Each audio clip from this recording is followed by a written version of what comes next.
maybe your phone, depending.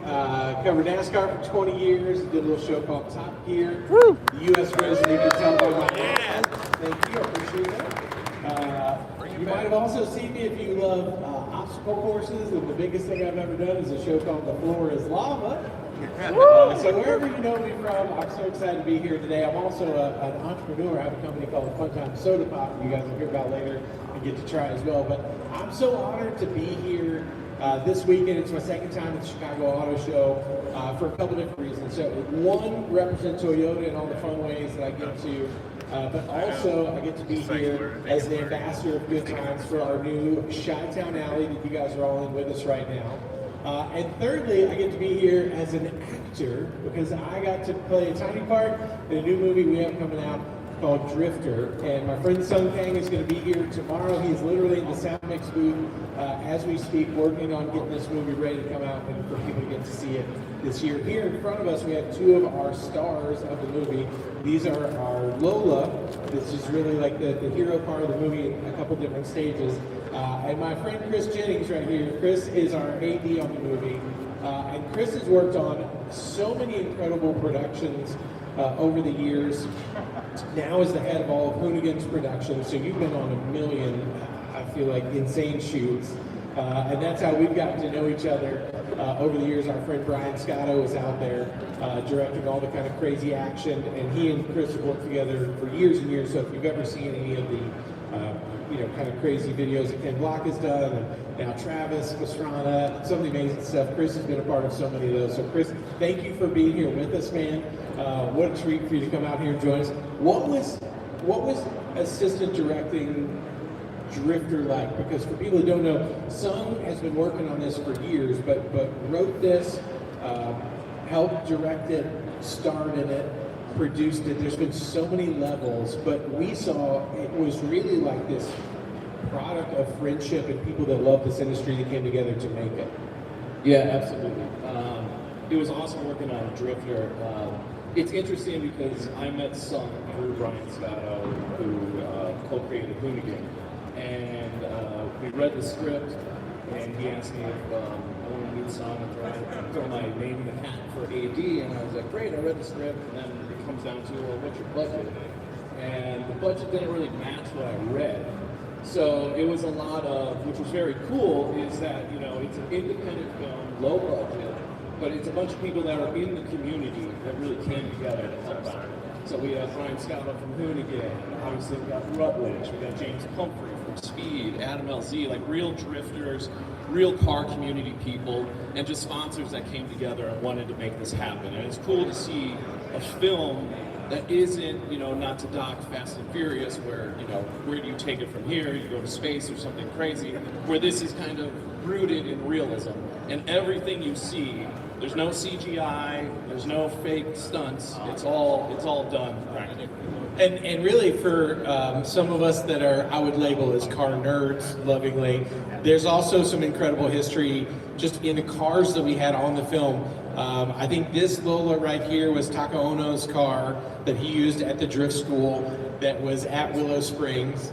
Our friend Chris Marion, who really was a huge reason so many of these things came together, but all of the cars, the way they were built, the hand-done Watanabe wheels, it's also a really good reflection of what Chi-Town Alley is all about. It's really leaning into the car culture that exists. But being out there at Willow Springs, our friend Hurt was there from Hoonigan, Hurt Rich Eugene Jr. We had the Animal Style Drift team. There was just so many people that came together. And also because we are all people in the community, like I called MagnaFlow and said, hey, I think this is the perfect thing that you guys should be a part of. And they've been an amazing partner, as has Toyota, Yokohama, so many groups, and of course the Chicago Auto Show for having us. We're going to be doing Q&As all weekend. Was there a part that surprised you the most working on this movie, whether it was being in English Town, whether it was the 110-degree days we had at Willow Springs? What was kind of something that jumped out for you? I would say the main thing that jumped out for me is, as you mentioned, Sung was writer, producer, director, craft service. The guy did everything, and just how much he put himself in this. Because a lot of directors you work with, as you know, they show up to work, they finish the day, they hop in their car, and they drive back home. Sung was in it after we were done filming. He's there in every meeting, planning the next day, and how meticulous he was really, it made everybody work harder when you see the top dog working as hard as possible. And I think my favorite day on set was I don't want to give too much away, but there's a part where Sung has to train to get better and come to the next level, and we were going to do a really hard stunt, let's say. And one of the grips came to me, he's like, "We can't do the stunt, we don't have the fake bumper." I was like, "Why do we need a fake bumper?" And he's like, "Well, because that's the only way possible we can complete this stunt." And I was like, no. Dai Yoshihara is going to get in that car and do it practically. It's like, that's impossible. And I was like, yeah, just sit back and watch Dai do his thing. So some of the driving you're going to see, it's like, everything was real. There was no stopping down to do any fake bumpers, getting close to the wall. It's really spectacular just to see how everybody came together and really worked hard to finish a film in 22 days. Yeah, and when y'all see Adam LZ's 4-rotor Mark V Supra come through at full song, it is a symphony. And I can't wait to see that in theaters. It's going to be incredible. But Sung's going to be here with us tomorrow. Chris is here. We've got a lot of fun stuff we're going to be doing with it. If somebody's trying to get an interview specifically just with Sung, you can come over and talk to Elizabeth, one of our amazing producers. Brian's going to be here modeling hats all weekend, so it's really exciting to have him here with us as well. But so many great people came together on this movie to make it possible. So y'all give Chris a round of applause for being here with us today. What a special thing. Again, big thanks to Chi-Town Alley for being a part of this with us. Now, we're going to turn to welcome all the people that made so much of this auto show happen for 2026. So please welcome Jason Roberts, the Chicago Auto Show chairman, as well as the Chicago Auto Show general manager, Jennifer Moran, and the senior director of marketing and strategy, Jim O'Brill. Jim. Hold on, don't grab those. We've got wired ones right behind you. Give me 1 second. Yes, there should be a switch on the side. Perfect. Y'all come on over. Make a little room here. Listen, I know you got, how many dealerships do you have? We have currently 6, working on number 7. That's amazing, man. The way that y'all make time for all of this stuff is so wild to me. Jason, Jen, let's talk about the significance of Chi-Town Alley and this space. How did y'all bring this all together? Jen, I'll let you take that one. I'm laughing. I was saying, Jim, let you take that one. No, but it's truly though, it was Jim's brainchild over the past couple of years, knowing that this is such an important area and an interest for so many people. So, you look at the show floor and we see the manufacturers, they do a fantastic job with their displays, right? And you have the latest vehicles, but we didn't feel like we wanted to have that passion of, what was missing, the enthusiast. So we ran a contest on social media where we selected 6 finalists to actually showcase in Chi-Town Alley. And so it's a lot of fun. So anyone who comes to the show, this public show, can actually vote for their favorite. And so they're going to be the winner of the showcase in Chi-Town Alley. So it's a little bit of inspiration. Jim's a car guy at heart, a little bit of belief and a vision from our chairman to kind of always innovate and make the show bigger and better than ever before. It's incredible, and I see a lot of the inspiration, but Jason, explain to people, you guys took a really special trip to Japan to get some inspiration to really bring this to light. Tell us about that trip. It was absolutely amazing. First of all, best miso soup I've ever had in my life. But no, it's just to see how people are they are passionate about their vehicles. They have these huge shops where, like an overlanding space, but it's all car enthusiasts. With a Starbucks in it, you can get your t-shirts, you can get your performance parts, you name it from A to Z. And people stay in there for hours, And then I'm gonna steal the next part, but we got to drive around in a Liberty Walk vehicle, which was pretty cool.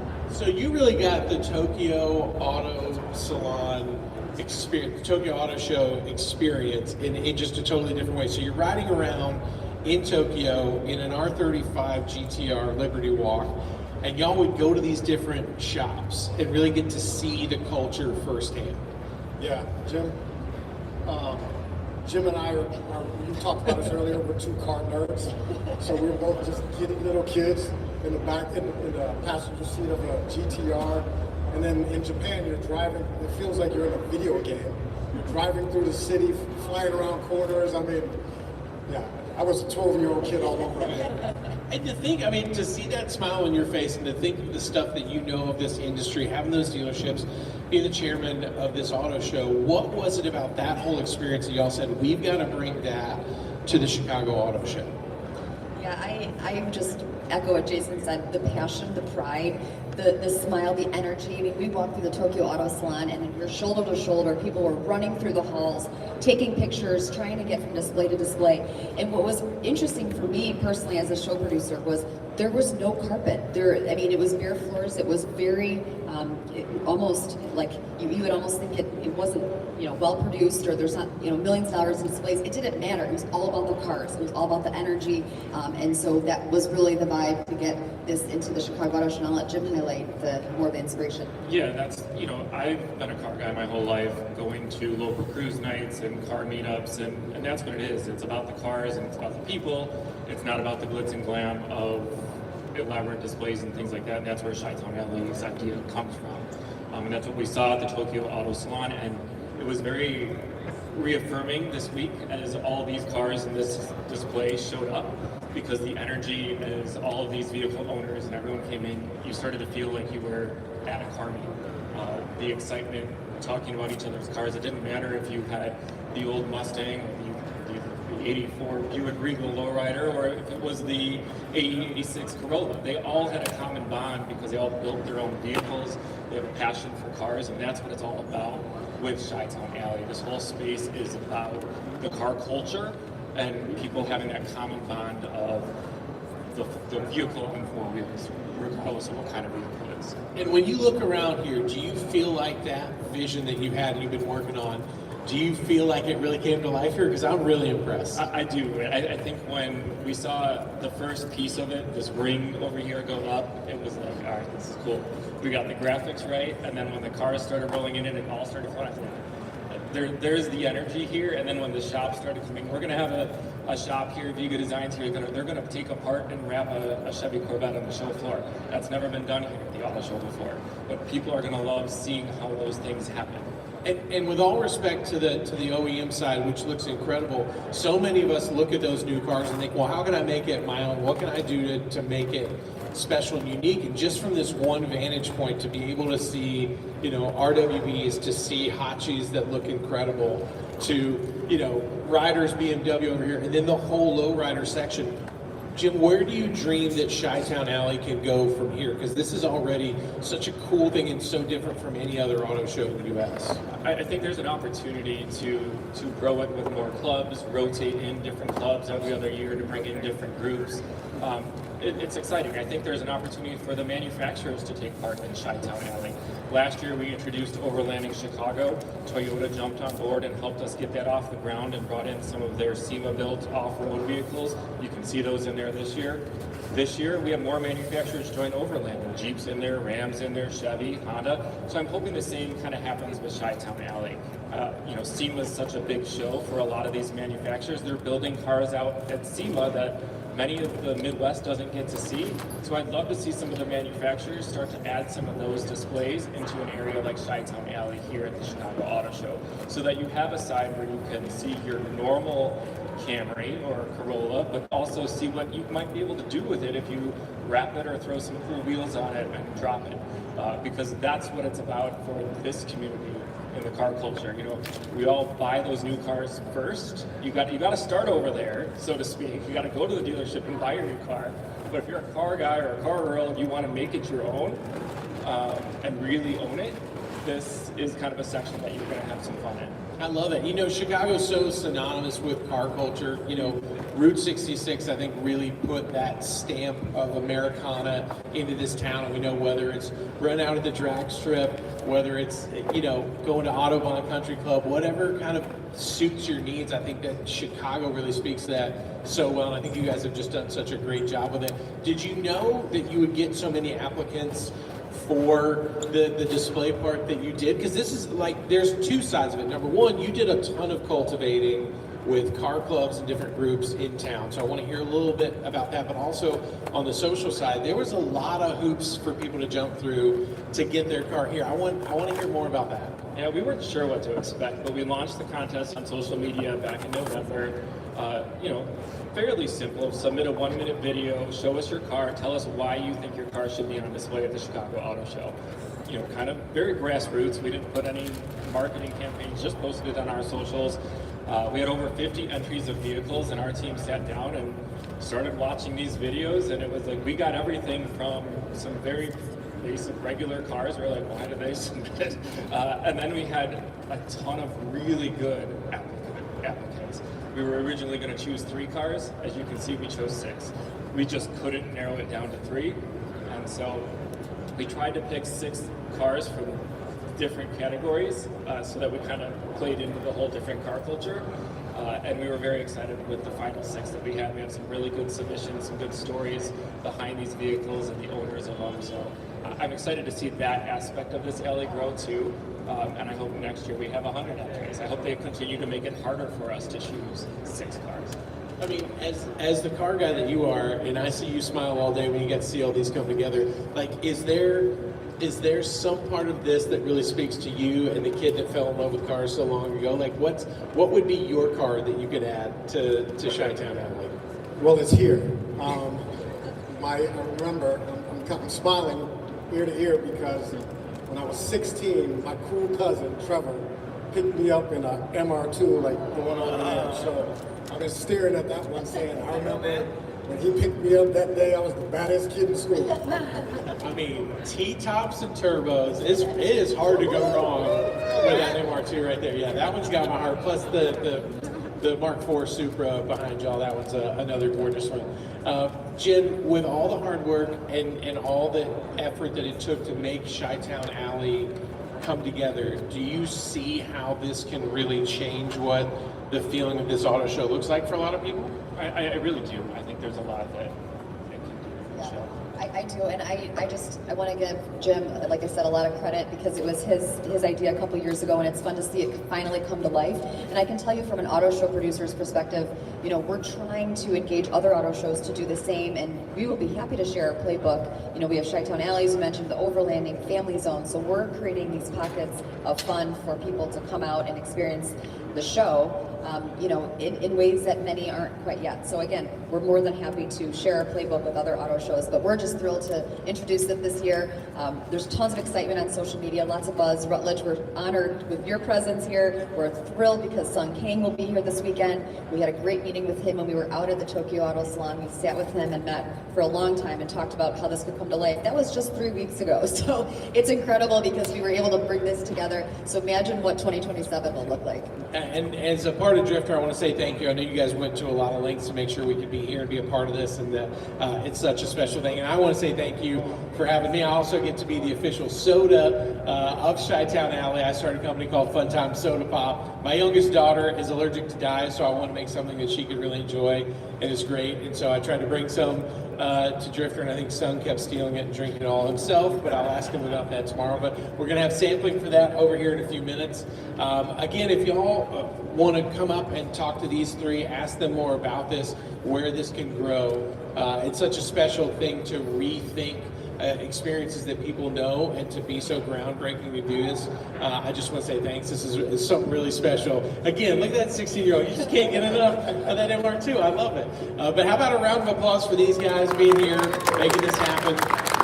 Again, Chris and I will be here later for Drifter today. We're going to do a big Q&A. You can come by, meet Chris, ask him all sorts of fun questions about all the Hoonigan videos and everything else he's worked on. We'll talk about more of that later on stage. But again, thank you to Jim and Jen and Jason for all their hard work. I hope you guys enjoy Chi-Town Alley. Please go by and meet the people that brought these cars here. Everybody's got a story, the connection piece that makes all of us love these things. Don't be afraid to ask them and make a new friend today. Thank you. Thank you.